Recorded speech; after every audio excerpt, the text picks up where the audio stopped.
Good to see you. We're going to be covering a couple of the basics of the short staff, and this is one of my favorite weapons. It just belies its powerful nature because it's basically a stick, and it's anything you can find. Maybe a rolled up magazine, a stick lying out on the ground. It doesn't matter. Anything like this you can use. You can do just about anything with the. And the other cool thing about the short staff or the stick is that it teaches you the techniques of the straight sword as well as the saber. So those are transferable into those weapons once you get up into black belt and you start to learn those. I want to cover a specific section of the short staff and then point out a few applications and a few whys. Because remember, I try to mention this a lot, it's important to know what to do, how to do it, but also why you're doing it.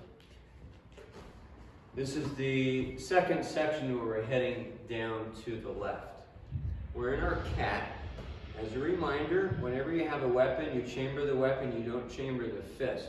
The fist is 3 inches behind the chamber, where you would chamber your punch. So if you have it here, and you can try it out, it doesn't feel right, it's not strong, pull it back like that. It's the proper position and the proper alignment of everything. From our guard. Circle block, thrust. The circle block means you're blocked with the muscle of the forearm. As you do any thrust with the short staff, turn it over, just like you would your drilling fist punch. Touch the wrist.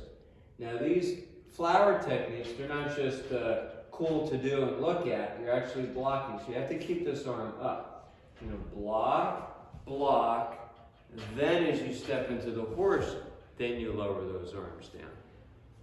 You see how there's a little bit of an arc there. You're striking the side here, and you're chopping to the side here. And the only thing that you should ever steal is distance, and that's what we're going to do here. So that we just move the attacker back. Shoot that foot out as fast as you can to a steel posture that bridges the gap. That now you have enough distance to do that strike. Now here's something that most people forget. Bring this hand up shoulder level first. Do your spin, so it's always moving in momentum.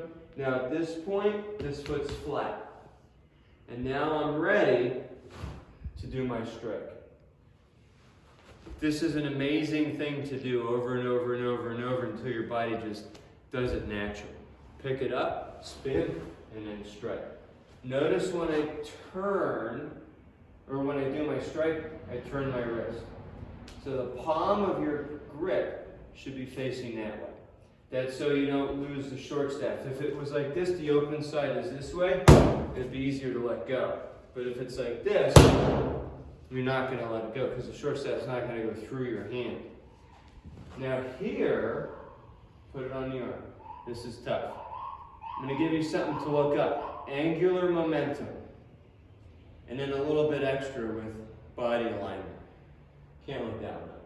Start to turn first. Just as you start to turn, snap that foot in, and it whips you around. So just practice up to here, coordinate it just as you start to turn away. Just pull that foot in, and it's going to whip you around, and then you'll learn how to manipulate your footwork as well as your body alignment with that block to get it just right. See you in the next video.